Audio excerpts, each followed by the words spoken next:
el motivo de la actividad lectora de hoy bien pudo haber sido la celebración del hallazgo de estos libros, que son los 2 volúmenes que componen una historia universal, según la mirada de Herbert George Wells, H.G. Wells, es decir, el autor pionero de la ciencia ficción, ¿no?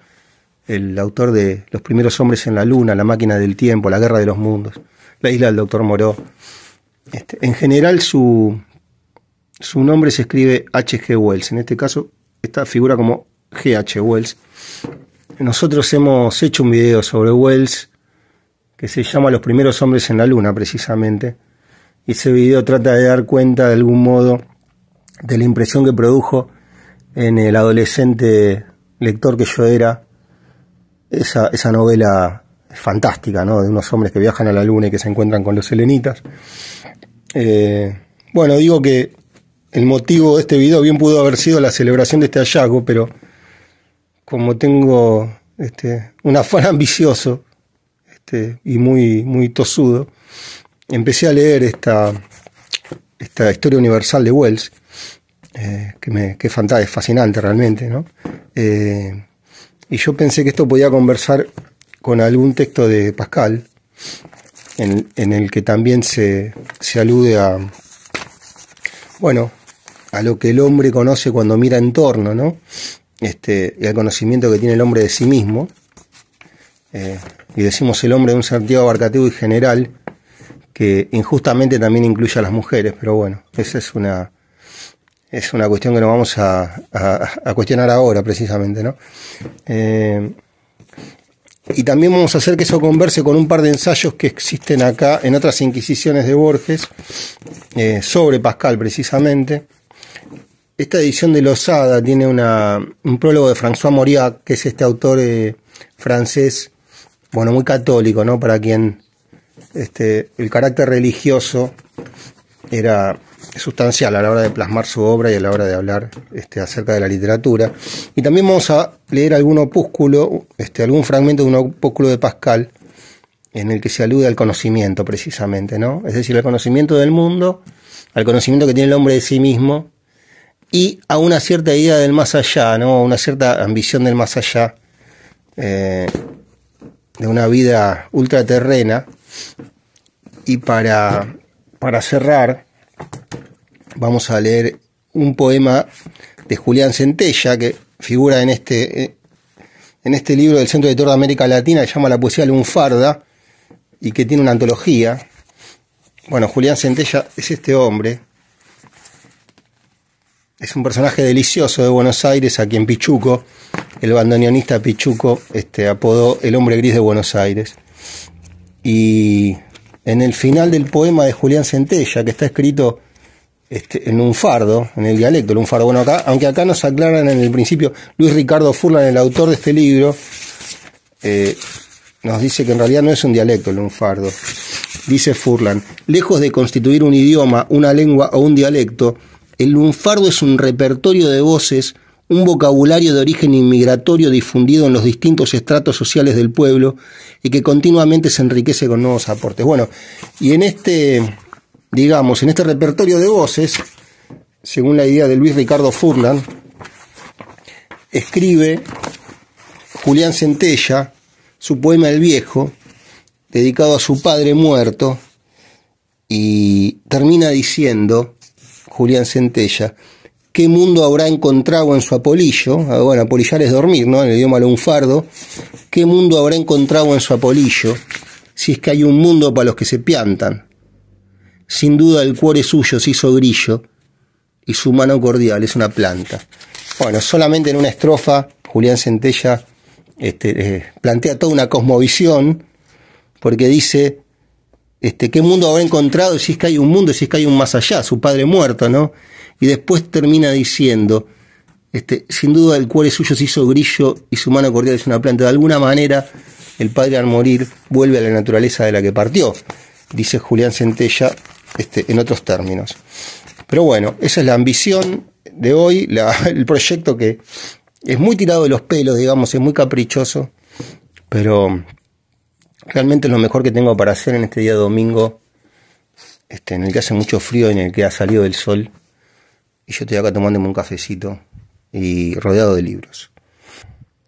Bueno, vamos a empezar diciendo que Wells, en principio, fue siempre un novelista extraordinario. Pero no solo fue un novelista extraordinario, él tiene también una autobiografía y después tiene un libro que se llama, alguna vez hablé acerca de ese libro, tiene un libro que se llama H.G. Wells in Love, H.G. Wells enamorado, que da cuenta de una especie de asedio que él tenía por parte de una entidad que él denominaba la amante sombra, que no es otra cosa que la libido que lo llevaba a entreverarse en relaciones extramatrimoniales. Y bueno, en ese libro él da cuenta de esas relaciones. Es un libro muy áspero y muy interesante. Pero en este caso, un día se sienta Wells a escribir esto se llama Esquema de la Historia Universal. Originalmente creo que se llama Outline of History. Wells lo escribe en 1920. Esta edición argentina de este libro es de 1947. Y Wells se propone en este libro hacer una historia universal desde el principio de los tiempos hasta la época en la que él vive, ¿no? Y uno se pregunta, ¿qué es lo que lleva a un tipo como él? ¿Qué es lo que llevó a un tipo como él, que era un hombre que ya era un novelista consumado, exitoso, y reconocido? ¿Qué es lo que lo llevó a sentarse a escribir una historia universal? Uno tiene que concluir que no es otra cosa, eso que lo llevó a él a escribir esto, que un afán filantrópico, ¿no? Porque realmente es un proyecto tan ambicioso que casi es irrealizable. Aunque él nos cuenta acá en unas palabras preliminares de este volumen, de esta enciclopedia, que él contó con el asesoramiento de mucha gente, que era en cada materia que él iba tratando, gente muy reconocida y muy ducha en el asunto. Acá dice en un momento Wells: si un inglés, por ejemplo, encuentra que la historia de Inglaterra es bastante para sus facultades de asimilación, parece que no cabe ya la esperanza de que sus hijos y sus hijas dominen la historia universal, si esta de consistir en la historia de Inglaterra, más la historia de Francia, más la historia de Alemania, más la historia de Rusia, y así sucesivamente. A lo cual no hay otra respuesta posible que esta: la historia universal es al mismo tiempo algo más y algo menos que la aglomeración de historias nacionales a que estamos acostumbrados, algo que se ha de tratar con espíritu diferente y exponer de distinto modo, porque de alguna manera pensemos que Wells escribe esto en un periodo de entreguerras en Europa, un periodo durísimo. Igual realmente lo que quiere hacer algo acá muy ecuménico y quiere aspirar, digamos, a un universalismo, soslayando los nacionalismos. Wells escribe para la humanidad, no escribe solo para los ingleses, no escribe solo para los europeos, escribe para la humanidad, y por eso su proyecto, además de ambicioso, es un proyecto muy noble. Y sigue diciendo Wells: este libro intenta justificar tal respuesta.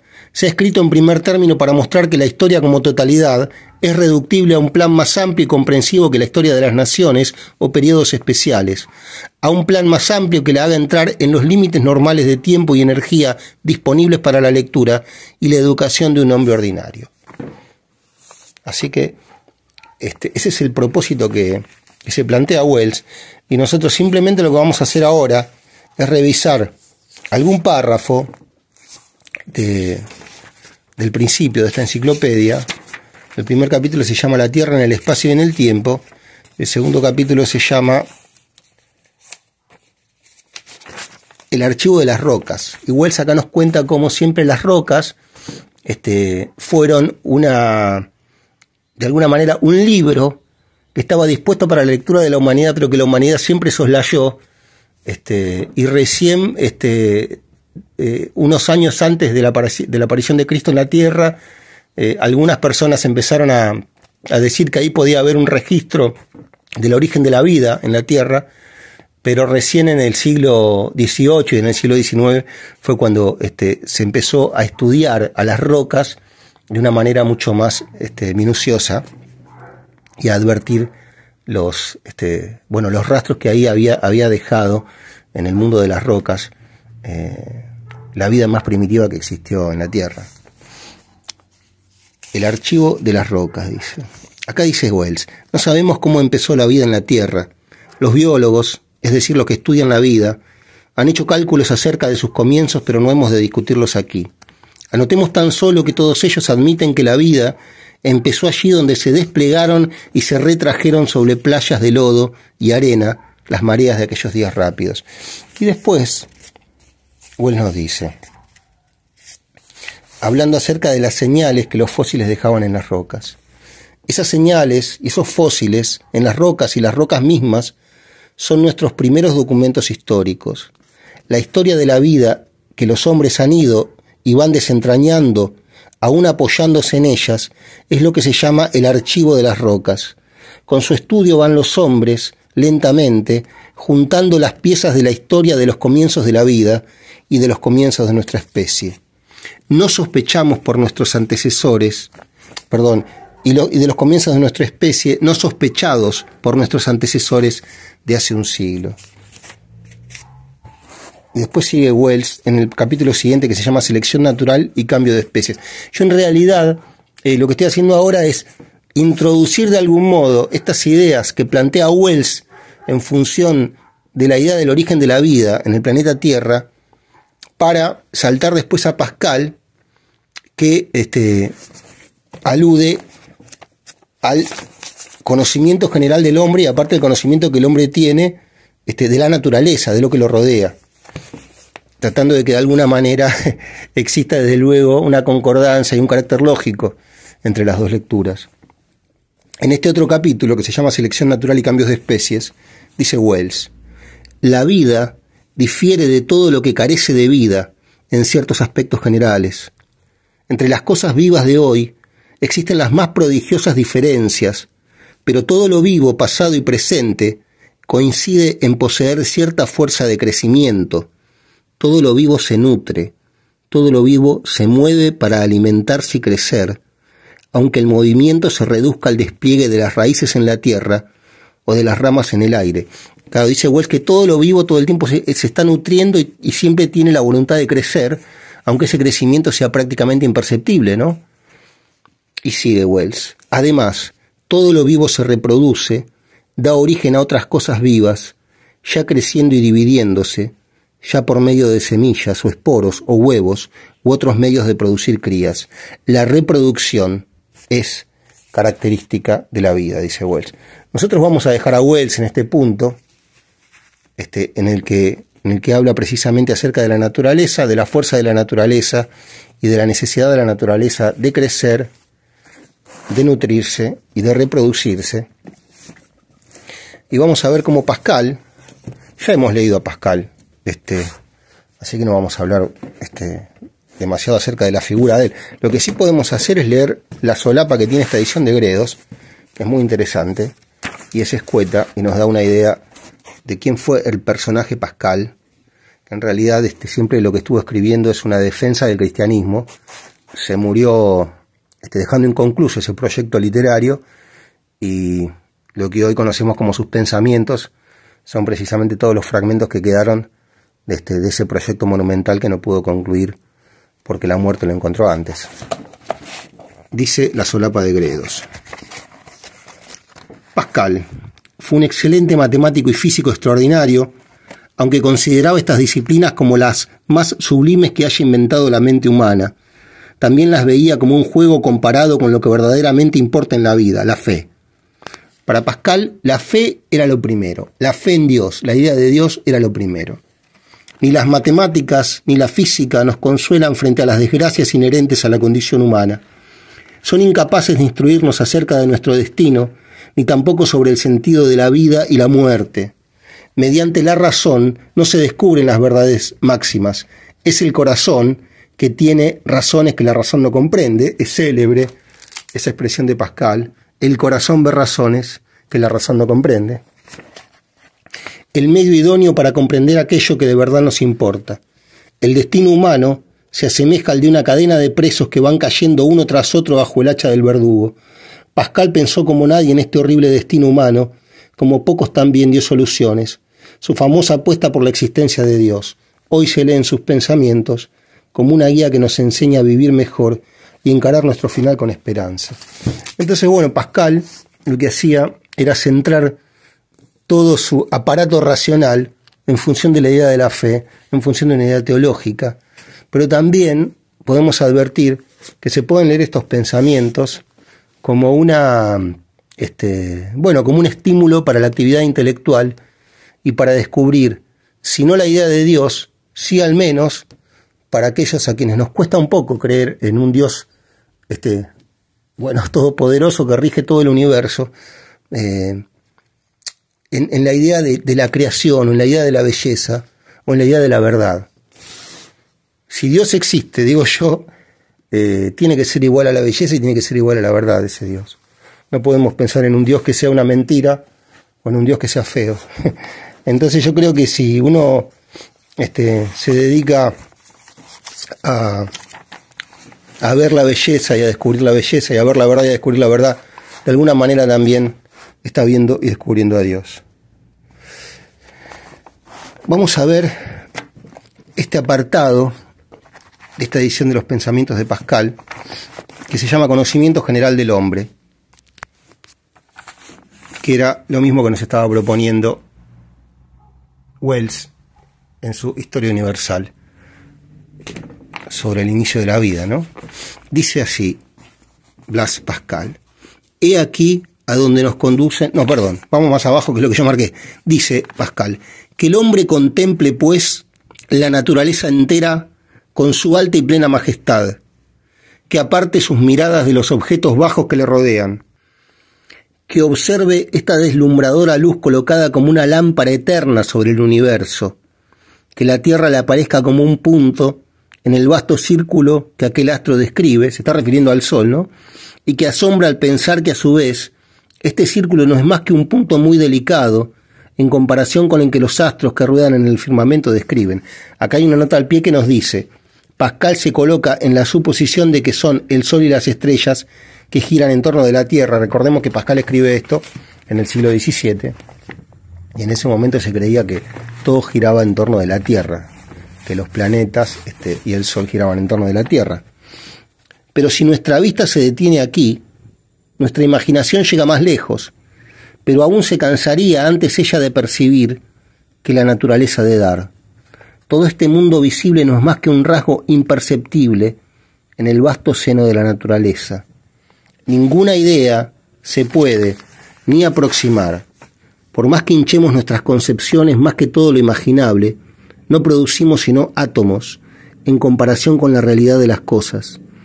Y acá, Pascal va a plantear una metáfora, que es una metáfora que viene de muy atrás en términos de tiempo histórico, y que él no hace otra cosa que repetir, pero que bueno, para la posteridad ha quedado como una idea suya, como una frase suya.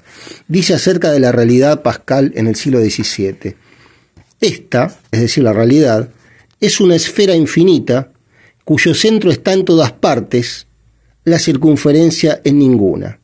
Y concluye este párrafo Pascal de la siguiente manera: en fin, el más visible carácter de la omnipotencia de Dios es este hecho de que la imaginación se pierde en ese pensamiento. Qué interesante, ¿eh? Dice Pascal que Dios es tan omnipotente, tan grande, la idea de Dios es tan grande, que la pobre imaginación humana, la limitada imaginación humana, se pierde en ese pensamiento. La imaginación humana es insignificante y el poder de Dios, dice Pascal, es inabarcable. Entonces, Pascal nos dice que la realidad es una esfera infinita cuyo centro está en todas partes y la circunferencia en ninguna. Jorge Luis Borges, en su libro Otras Inquisiciones, tomando esta metáfora, escribe un ensayito que se llama La esfera de Pascal, precisamente, y empieza diciendo en ese ensayo que quizá la historia universal es la historia de unas cuantas metáforas. Bosquejar un capítulo de esa historia es el fin de esta nota. Y la metáfora a la que alude Borges acá es esta metáfora que toma Pascal, pero que, como vamos a ver, venía de muy atrás en términos de tiempo histórico, como dije antes. 6 siglos antes de la era cristiana, el rapsoda Genófanes de Colofón, harto de los versos homéricos que recitaba de ciudad en ciudad, fustigó a los poetas que atribuyeron rasgos antropomórficos a los dioses y propuso a los griegos un solo dios que era una esfera eterna. Ahí tenemos, tal vez por primera vez en la historia del mundo, una metáfora que asimila la imagen de Dios con la imagen de una esfera. Sigue Borges. En el Timeo de Platón se lee que la esfera es la figura más perfecta y más uniforme, porque todos los puntos de la superficie equidistan del centro. Entonces, si es la figura más perfecta y más uniforme, Dios, que es el más perfecto y el más uniforme, de alguna manera bien puede ser representado por esa figura, digamos, ¿no? Y sigue Borges. Parménides, 40 años después, repitió la imagen. Cita Borges. El ser con mayúscula, ¿no? Está hablando de la divinidad. Es semejante a la masa de una esfera bien redondeada, cuya fuerza es constante desde el centro en cualquier dirección. Más adelante en el ensayo de Borges dice: Parménides enseñó en Italia.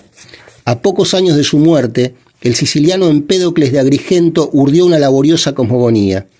Hay una etapa en que las partículas de tierra, de agua, de aire y de fuego integran una esfera sin fin.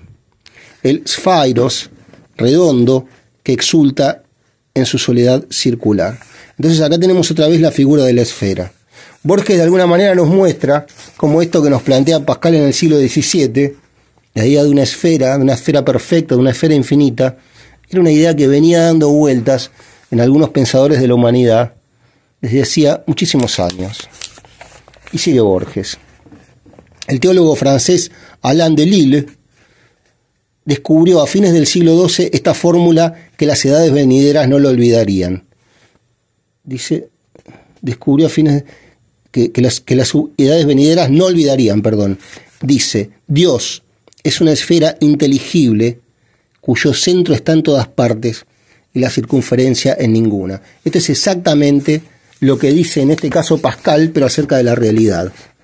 Pascal dice, la realidad es una esfera infinita cuyo centro está en todas partes y la circunferencia en ninguna. El teólogo Alain de Lille, en el siglo XII, dice, Dios es una esfera inteligible cuyo centro está en todas partes y la circunferencia en ninguna. Y sigue Borges más adelante. En el siglo XVI, el último capítulo del libro de Pantagruel, se refiere a la monumental novela de Rabelais, ¿no? Se refirió a esa esfera intelectual cuyo centro está en todas partes y la circunferencia en ninguna, que llamamos Dios. Para la mente medieval el sentido era claro. Dios está en cada una de sus criaturas, pero ninguna lo limita. El cielo de los cielos no te contiene, dijo Salomón. La metáfora geométrica de la esfera hubo de parecer una glosa de esas palabras. Bueno, este es el primer ensayo de este libro de Borges, en el que se alude a Pascal. Después hay otro ensayo que se llama precisamente Pascal, donde Borges de alguna manera repite esto. Pero nosotros vamos a seguir un poco con este ensayito de Pascal, en el que plantea la metáfora de la esfera.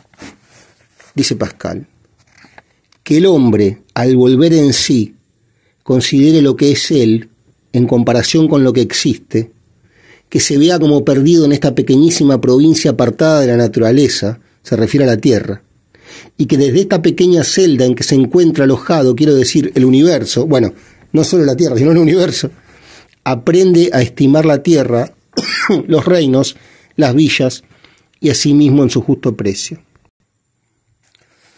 Pero esta revelación, digamos, que opera según Pascal en la mente del creyente, gracias a Dios,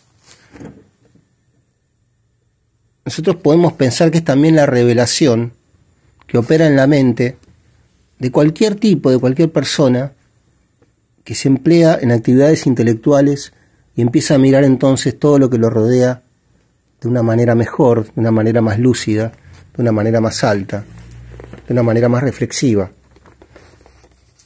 Yo creo que el arte, en general, el pensamiento, la filosofía, la lectura, operan en nosotros esa, de alguna manera, esa exacerbación de los sentidos, digamos, nos despiertan y nos ayudan a mirar la realidad de una manera más lúcida. Y acerca de eso también escribe Pascal en un opúsculo que alguien en algún momento atribuyó a Jacqueline Pascal, que no sé si será su hija, calculo que será su hija, pero es indiscutiblemente de Pascal. Nos dice este texto que introduce este opúsculo en la edición de Gredos. En primer lugar, porque figuraba en el manuscrito Perier, que solo contiene textos de Pascal. En segundo lugar, porque estas páginas, además de su notable sutilidad analítica, expresan con gran exactitud los sentimientos de Pascal a finales de 1653, cuando, según el testimonio de su hermana Jacqueline, era la hermana Jacqueline, sentía un gran desprecio por la sociedad y una repugnancia casi insoportable hacia todas las personas que la forman. Bueno, estaba convertido en un misántropo, en un loco, y además en un genio, en un gran escritor. Entonces dice Pascal en este opúsculo que se llama Sobre la conversión del pecador, pero que nosotros podríamos llamar sobre la revelación de un universo hermoso para aquel que lee, para aquel que piensa, para aquel que estima el arte, para aquel que quiere despertar, sabiendo que estuvo siempre dormido. Dice Pascal: la primera cosa que Dios inspira al alma, a la que se ha dignado tocar verdaderamente, es un conocimiento y una visión extraordinaria por la que el alma considera las cosas y a sí misma de una manera completamente nueva. Esta nueva luz le produce temor y le causa una inquietud que turban la paz que encontraba en las cosas que hacían sus delicias. Es decir, que cuando uno tiene la luz del conocimiento, la luz de la revelación de la razón, eso que antes, es que de alguna manera, la caverna platónica, ¿no? El tipo que vivía en la caverna estaba rodeado de un mundo de sombras, pero no sabía que eran sombras porque no conocía otra realidad. Pero una vez que ese tipo sale de la caverna, no puede volver al mundo de las sombras. Entonces inevitablemente va a estar angustiado y va a estar triste. Bueno, así creo yo, es el despertar de la conciencia para un espíritu lúcido que lee, que estudia, que investiga y que empieza a pensar por sí mismo. Ya no puede, sigue Pascal, gozar con tranquilidad de las cosas que le encantaban. Una inquietud continua la combate en ese goce, y esta visión interior no le permite gozar ya más de esa dulzura habitual entre las cosas a las que se abandonaba, con una plena efusión cordial. Pero veamos durante un momento que sigue diciendo Borges en el mismo libro, Otras Inquisiciones, sobre Pascal, de quien ya había hablado al empezar el libro. Bueno, Borges, que tiene una manera muy particular de plantear las cosas, empieza este ensayo de esta manera. Es la verdad que una picardía que hace. Él dice: mis amigos me dicen que los pensamientos de Pascal les sirven para pensar. Ciertamente, no hay nada en el universo que no sirva de estímulo al pensamiento. En cuanto a mí, jamás he visto en esas memorables fracciones una contribución a los problemas, ilusorios o verdaderos, que encaran. Las he visto más bien como predicados del sujeto Pascal, como rasgos o epítetos de Pascal. Dice Borges de una manera muy curiosa. Y acá va directamente a la metáfora que ya había citado y de la que había hablado en el otro ensayo de este mismo libro. No menos ejemplar es el caso del fragmento 72, se refiere al libro de Pascal. En el segundo párrafo, Pascal afirma que la naturaleza, el espacio, es una esfera infinita cuyo centro está en todas partes y la circunferencia en ninguna. Pascal pudo encontrar esa esfera en Rabelais, que le atribuye a Hermes Trismegisto, o en el simbólico Román de la Rose, que la da como de Platón. Ello no importa. Lo significativo es que la metáfora que usa Pascal para definir el espacio es empleada por quienes lo precedieron y por Sir Thomas Browne en Religio Medici para definir la divinidad. No la grandeza del creador, sino la grandeza de la creación afecta a Pascal, dice Borges. Declarando en palabras incorruptibles el desorden y la miseria, es uno de los hombres más patéticos de la historia de Europa. Dice Borges que cuando quiere ser malo es malísimo, ¿no? Aplicando a las artes apologéticas el cálculo de probabilidades, uno de los más vanos y frívolos. Y termina diciendo Borges: menos le importa a Dios que la refutación de quienes lo niegan. Bueno, y en esto tiene bastante razón. Es como lo que escribía San Agustín contra los gentiles, contra los que no eran católicos. A veces las personas muy creyentes, estos literatos muy creyentes, ponían más énfasis en atacar a los que no creían en Dios o en la religión que ellos profesaban, que, digamos, en defender razonablemente los postulados de su propia religión. Bueno, y esto ya termina. Vamos a leer un párrafo más de este opúsculo que se llama Sobre la conversión del pecador, en el que Pascal dice, esto es hermoso, dice, empieza a asombrarse de la ceguera en que ha vivido. Se refiere a este tipo que está despertando, ¿no? Que tiene una conciencia despierta, una conciencia nueva, que empieza a pensar por sí mismo, que empieza a mirar todo alrededor como por vez primera, y dice, Pascal, empieza a asombrarse de la ceguera en que ha vivido, y cuando considera, por un lado, el largo tiempo que ha vivido sin hacerse estas reflexiones, y la gran cantidad de personas que viven de la misma manera, y por el otro lado, hasta qué punto es cierto que el alma, siendo como es inmortal, no puede encontrar su felicidad entre las cosas perecederas y de las que será desposeída por lo menos al morir, entra en una santa confusión y en un espanto que le producen una turbación muy saludable. Bueno, esto no es otra cosa que la gran angustia metafísica de toda persona que tiene dos dedos de frente, digamos, ¿no? Digámoslo de una forma coloquial. A todos la idea de la muerte en algún momento de la vida nos espanta, y no solo por el hecho de que nosotros nos vamos a morir, sino también por el hecho de que los que amamos se van a morir. Y ahora vamos a ver cómo Julián Centella, ante la muerte de su padre, siente esa angustia metafísica, y como ya hemos adelantado en el último párrafo del poema, piensa si se habrá ido otra vida más allá, si existirá un cielo para los hijos de los escritores,